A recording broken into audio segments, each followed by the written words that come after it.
Hello friends, स्वागत है। आज के इस सेशन में हम लोग देख रहे हैं रेलवे सामान्य अध्ययन का अ, अगला पेज 107 नंबर पेज नंबर है आज। इसमें हम लोग मुख्य बात देखेंगे भारतीय बैंकों के स्थापना वर्ष। स्थापना वर्ष के साथ साथ अभी हाल फिलहाल में जो बैंकों का विलय होने वाला है या जो प्रक्रिया चल रहा है उसके बारे में भी महत्वपूर्ण जानकारी देने वाला हूँ आज। और फिर विश्व के प्रमुख समाचार पत्र कि वो कौन से देश से रिलेट करते हैं उसके बारे में। तो सबसे पहले हम लोग देखते हैं यहाँ पे वन लाइनर। पहला है जिम्नास्टिक। जिम्नास्टिक खेल के प्रत्येक पक्ष में खिलाड़ियों की संख्या कितनी होती है? तो जिम्नास्टिक जो खेल होता है उसमें प्रत्येक पक्ष में खिलाड़ियों की संख्या 8 होती है। फिर है मंडल आयोग। मंडल आयोग का गठन कब हुआ था? तो मंडल आयोग का गठन 1979 में हुआ था। उस समय मोरारजी देसाई का सरकार था, जनता पार्टी की सरकार।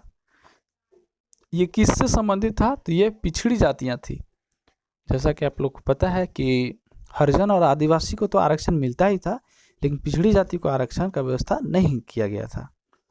तो पिछड़ी जाति का जीवन स्तर को देखने के लिए ही मंडल आयोग का गठन किया गया था। और इसी के अनुशंसा पे, इसी आयोग के अनुशंसा पे ओबीसी का गठन हुआ था। ओबीसी बना है, जो अभी हम लोग को ओबीसी के तहत आरक्षण मिलता है पिछड़ी जाति को। फिर है गंगा नदी। गंगा नदी का अन्य नाम क्या है? भागीरथी नदी।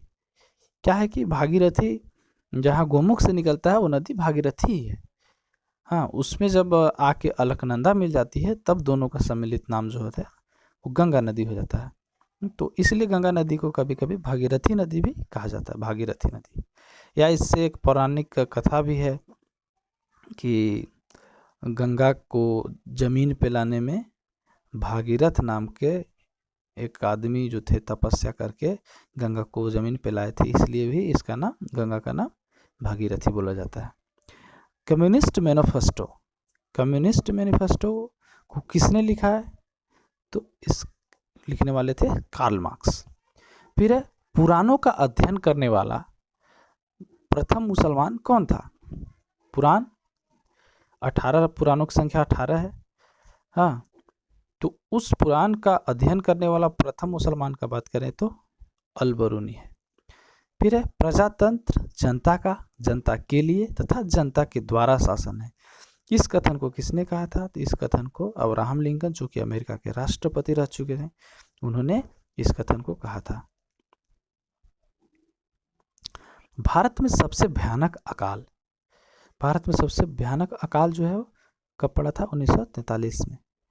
उस समय वायसराय थे, अरे गवर्नर जनरल थे एलन बरो। 1942 से 44 तक रहे थे वो। फिर मुस्लिम लीग के प्रथम अध्यक्ष कौन है? मुस्लिम लीग के प्रथम अध्यक्ष आगा खां। निर्वाचन आयोग, जो कि एक अस्थायी संवैधानिक निकाय है, की स्थापना कब हुई थी? तो इसकी स्थापना 25 जनवरी 1950 को। सबसे बड़ा निर्वाचन क्षेत्र कौन सा है? किस राज्य का निर्वाचन क्षेत्र सबसे बड़ा है? तो उत्तर प्रदेश का निर्वाचन क्षेत्र सबसे बड़ा है, क्योंकि यहाँ 80 सांसद लोकसभा के लिए चुने जाते हैं, जबकि विधानसभा का बात करें तो ये लगभग 400 के आसपास वहाँ पे उत्तर प्रदेश का विधानसभा सीट है, इसलिए इसका निर्वाचन क्षेत्र सबसे बड़ा है उत्तर प्रदेश राज्य का। इसके अलावा बात करें कि सबसे बड़ा लोकसभा क्षेत्र कौन सा है? तो सबसे बड़ा लोकसभा क्षेत्र अगर एरिया का दृष्टि से बोलेंगे तो वो लद्दाख है एरिया, और सबसे छोटा लक्षद्वीप। लेकिन अगर बात करते हैं कि जनसंख्या की दृष्टि से देखें तो सबसे बड़ा वो है मलकानगिरी, जो कि आंध्र प्रदेश में है, मलकागिरी। हाँ, वहाँ का क्षेत्र जनसंख्या लगभग 29,53,000 है।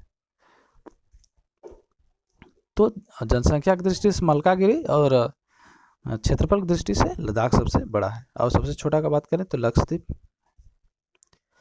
फिर है भारत में राष्ट्रीय मानवाधिकार आयोग की घटना कब हुई थी? राष्ट्रीय मानव अधिकार की गठन 1993 में किया गया है। राष्ट्रीय उपभोक्ता दिवस कब मनाया जाता है? 24 दिसंबर को। राज्यसभा धन विधेयक को अपने पास कितने दिनों तक रोक के रख सकती है? तो 14 दिनों तक रोक के रख सकती है। उसमें किसी तरह का संशोधन करने का अधिकार राज्यसभा को नहीं होता है। अगर मतलब कर भी दिए संशोधन तो जरूरी नहीं है कि लोकसभा उसको माने ही। हाँ, उसको मानने का जो है वो अधिकार लोकसभा के पास है, माने या ना माने। तो 14 दिनों तक रोक के रख सकता है। इसके बाद अगर उसके आगे कोई कार्रवाई नहीं हुआ तो उसको स्वतः पास समझा जाता है कि राज्यसभा से पास हो गया।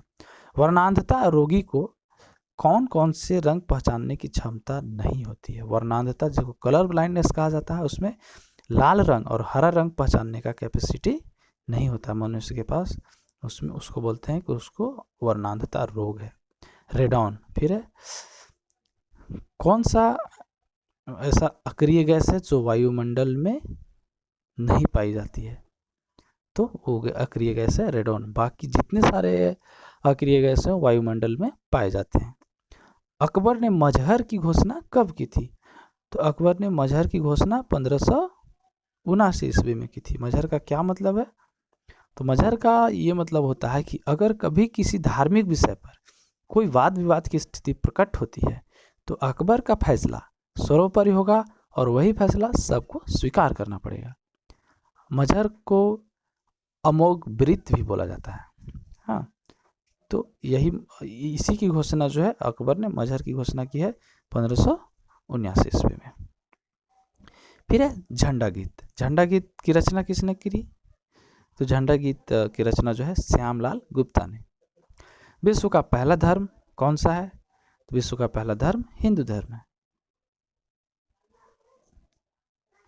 स्तूप के शीर्ष भाग को क्या कहा जाता है? तो इर्मिक। क्या बोलते हैं? इर्मिक। पुस्तक गाइड के लेखक कौन है? आर के नारायण। गुलाबी क्रांति का संबंध किससे है? किस चीज का उत्पादन से? तो झींगा उत्पादन से। बिहार विभूति के नाम से किन्हें जाना जाता है? तो बिहार विभूति डॉक्टर अनुग्रह नारायण को। कनाडा देश का राष्ट्रीय खेल कौन सा है? Ice hockey. ध्वनि तरंगे कैसी तरंगे होती है? तो ये अनुदैर्घ्य तरंगे होती है, ध्वनि तरंगे। फिर राष्ट्रीय मानव संग्रहालय कहाँ पे है? राष्ट्रीय मानव संग्रहालय भोपाल, जो कि मध्य प्रदेश का राजधानी है भोपाल में, वहीं पे है राष्ट्रीय मानव संग्रहालय। डॉक्टर राजेंद्र प्रसाद के समाधि स्थल को क्या कहते हैं? तो उनका समाधि स्थल का नाम है महाप्रयाण घाट। इससे पहले हम लोग देखे हैं इंदिरा गांधी का, जिसका है शक्ति स्थल। उससे भी पहले देखे थे राजीव गांधी का, उनका है वीरभूमि। फिर है अमेरिका गृह युद्ध की समाप्ति कब हुई थी? अमेरिका में गृह युद्ध चल रहा था, उसकी समाप्ति 26 मई 1865 को हुआ था। मुद्रास्फीति की माप किसके द्वारा की जाती है? तो मुद्रास्फीति के माप हम लोग थोक मूल्य सूचकांक के द्वारा करते हैं। मनुष्य का जंतु वैज्ञानिक नाम क्या है? तो होमोसेपियंस। चित्रकला का जनक किसे माना जाता है? जियाटो को। कांग्रेस का विभाजन कब हुआ था? 1907 में पहली बार विभाजन हुआ था। कैंसर का अध्ययन क्या कहलाता है? तो कैंसर का अध्ययन ओन्कोलॉजी। पृथ्वी तल से पलायन वेग का मान कितना होता है? तो ये 11.2 किलोमीटर प्रति सेकेंड होता है।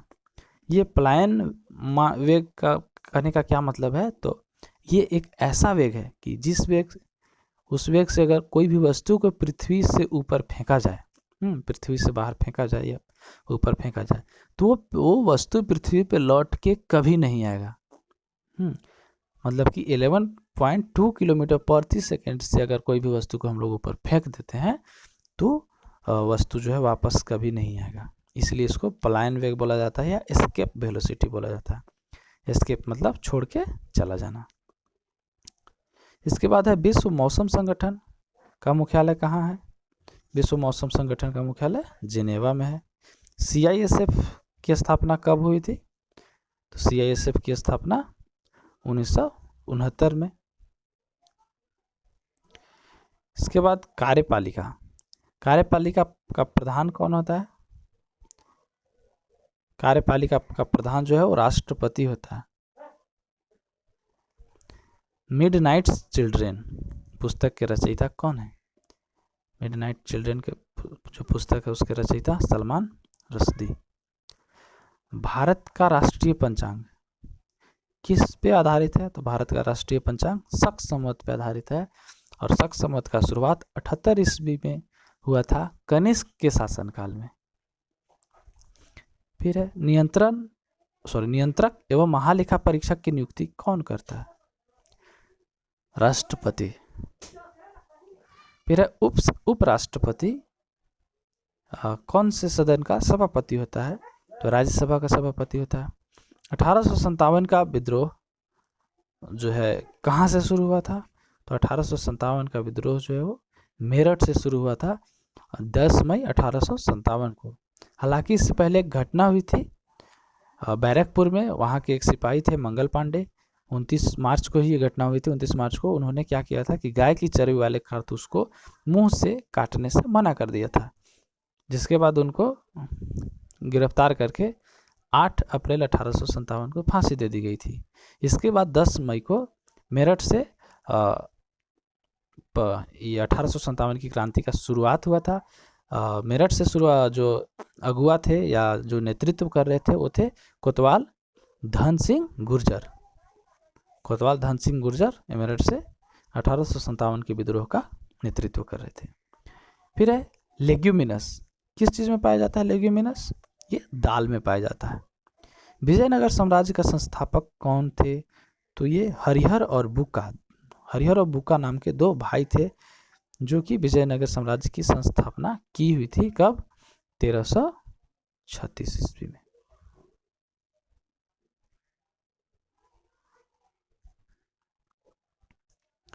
इसके बाद है मालगुडी डेज। मालगुडी डेज के लेखक कौन है? तो आर के नारायण। भारत छोड़ो आंदोलन कब शुरू हुआ था?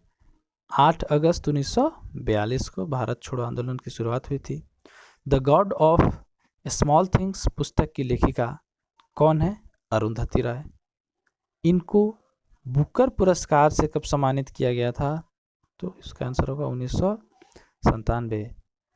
एक पुस्तक है the God of small things, उसके लेखक हैं अरुंधति राय। उनको मौन बुकर पुरस्कार से सम्मानित किया गया था 1997 में। लोकसभा के 2 अधिवेशनों के बीच का अंतर 6 माह होता है। ये 6 माह से ज़्यादा नहीं होना चाहिए, कम हो सकता है। भारत की मुख्य भूमि के तटीय भाग की कुल लंबाई कितनी है? ये 6100 किलोमीटर है। मुख्य भूमि के तटीय भाग का मतलब जहाँ पे समुद्र स्थल है उसका लंबाई है 6100 किलोमीटर। ये मुख्य भूमि इसलिए बोला जाता है क्योंकि इसमें अगर हम लोग अंडमान निकोबार का ले लेंगे तो और ज़्यादा हो जाएगा। इसके अलावा और है जैसे कि लक्षद्वीप है, उसका भी कुछ तटीय भाग है, उसको भी ले लेंगे तो और ज़्यादा हो जाएगा। लेकिन अगर मुख्य भूमि का बात करें तो 6100 किलोमीटर ही है। अर्जुन पुरस्कार का संबंध किस खेल से है?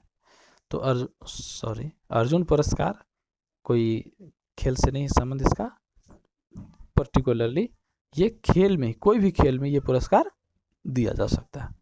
पुस्तक गोदान के लेखक कौन है? प्रेमचंद। वेलिंगटन ट्रॉफी का संबंध किससे है? नौकायन से। वर्तमान में मूल्य कर्तव्यों की संख्या कितनी है? 11। मूल्य कर्तव्य कब जोड़ा गया है?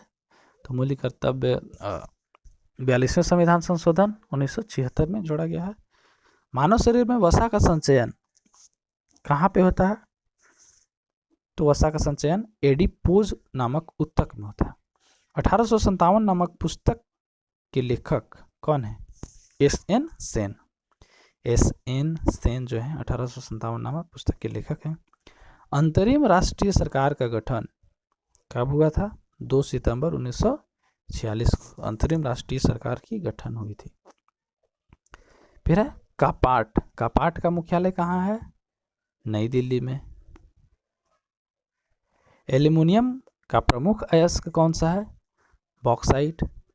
हुमायूं कब राजगद्दी पे बैठा था? तो 1530 ईस्वी में राजगद्दी पे बैठा था हुमायूं, जब 1530 में ही बाबर की मृत्यु हो गई थी तब। जैन साहित्य को क्या कहा जाता है? तो जैन साहित्य को आगम कहा जाता है। सूर्य का सबसे निकट का ग्रह कौन सा है? बुध। राष्ट्रीय ग्रामीण रोजगार गारंटी अधिनियम, जिसको कि नरेगा भी बोला जाता है, हाँ, बाद में इसमें महात्मा गांधी लग गया तो इसको फिर मनरेगा बोला जाने लगा। महात्मा गांधी राष्ट्रीय ग्रामीण रोजगार गारंटी अधिनियम। तो ये कब पारित हुआ था? सितंबर 2005 में।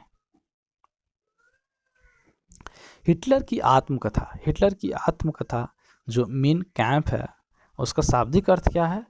तो उसका शाब्दिक अर्थ है मेरा संघर्ष।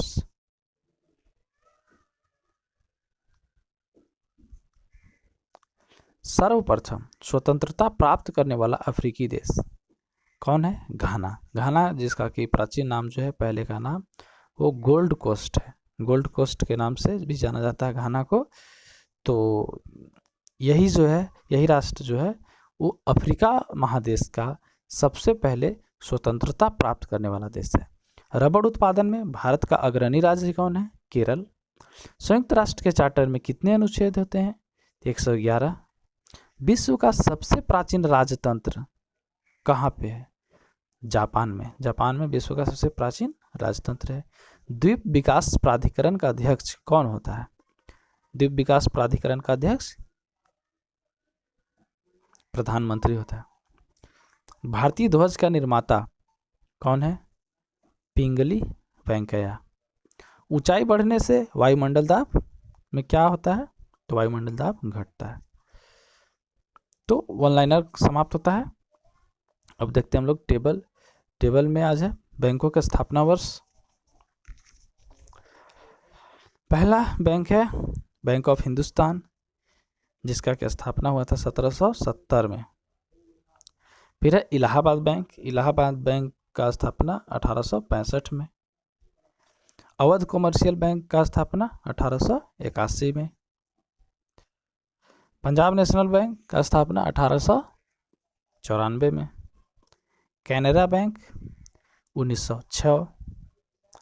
Bank of India 1906।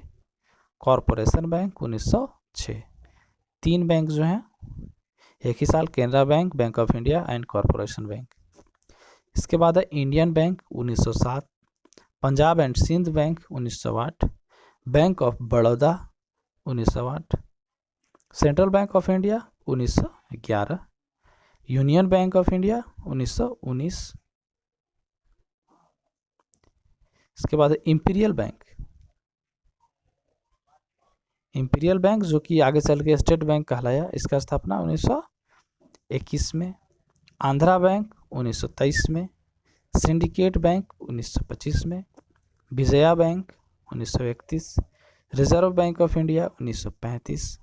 Bank of Maharashtra 1935। Indian overseas bank 1937। देना bank 1938। Oriental bank of commerce 1943। UCO bank 1943। United bank of India 1950। State bank of India जो हम लोग 1921 में देखे, इंपीरियल बैंक, उसी का नाम बदल के स्टेट बैंक ऑफ इंडिया कर दिया गया था। कब? 1955 में। तो स्टेट बैंक का स्थापना वर्ष 1955। फिर है ICICI Bank and HDFC Bank, दोनों बैंक का स्थापना 1994 में हुआ था। 1994 में 2 बैंक, आईसीआईसी और एचडीएफसी। इसके बाद है आईडीबीआई बैंक 1964। Axis bank 2007। भारतीय महिला बैंक 1913। बंधन बैंक 1914। बता दें कि भारतीय महिला बैंक जो 2013 में जिसका स्थापना हुआ था, उसको एसबीआई में विलय कर दिया गया है। और भी बैंकों का विलय किया गया है। तो हाल ही में जो विलय होने वाले जो बैंक हैं वो 10 बैंक का भी हम नाम बताएंगे। तो पहला है पीएनबी में oriental bank of commerce and United bank. तो ये तीनों बैंक का नाम जो है पीएनबी कर दिया जाएगा, और ये तीनों बैंक को विलय करके, और इसके बाद विलय करने के बाद जो है पीएनबी या पंजाब नेशनल बैंक जो है वो देश का दूसरा सबसे बड़ा बैंक हो जाएगा, ये विलय होने के बाद। फिर है कैनरा बैंक। कैनरा बैंक का विलय सिंडिकेट बैंक के साथ होगा। हाँ, सिंडिकेट बैंक कैनरा बैंक के साथ विलय करेगा। इसके बाद जो है कैनरा बैंक देश का चौथा सबसे बड़ा बैंक हो जाएगा। फिर है आंध्रा बैंक और कॉरपोरेशन बैंक, ये दोनों बैंकों का विलय यूनियन बैंक के साथ होगा। इसके बाद यूनियन बैंक जो है देश का 5वां बड़ा बैंक हो जाएगा। इसके बाद है इंडियन बैंक और इलाहाबाद, ये दोनों बैंक को एक करके जब विलय ये हो जाएगा तो इसके बाद इनका देश में नंबर हो जाएगा 7वां सबसे बड़ा बैंक हो जाएगा। हाँ, तो 10 बैंकों का विलय करके 4 बैंक बनाने का प्रस्ताव है। ये हुआ। अब हम लोग देखते हैं विश्व के प्रमुख समाचार पत्र एवं उसका प्रकाशन स्थल, जैसे कि the Times, Guardian, Daily Mail, ये लंदन से प्रकाशित होती है। डेली मिरर, इंडिपेंडेंट, ये भी लंदन से ही। हाँ, 5 हो गए, 5। The Times, Guardian, Daily Mail, Daily Mirror, Independent, ये जो 5 पेपर्स हैं, समाचार पत्र हैं, वो लंदन से प्रकाशित होते हैं। इसके बाद है Le Figaro, Paris, Izvestia, Pravda, 2 bank, Moscow से, रूस का राजधानी मॉस्को ना, इजबेस्तिया और प्रावदा, मॉस्को से। Dawn, Karachi, Pakistan. Bangladesh Observer, Dhaka, Bangladesh. The Island, Colombo. Khaleej Times, Dubai. Eastern Sun, Singapore. Mainichi, Tokyo. Al Ahram, काहिरा से, मिस्र की राजधानी काहिरा।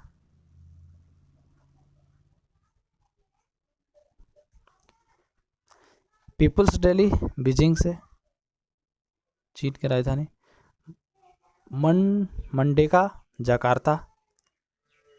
ला Repubblica, Rome. Washington Post, Washington. Daily News, Wall Street Journal, New York से। फाइनेंशियल टाइम, लंदन से। Star, Johannesburg, दक्षिण Africa. Times of India, Bharat. तो ये विश्व के प्रमुख समाचार पत्र थे और वहाँ कहाँ से प्रकाशित होते हैं उनके स्थल के बारे में।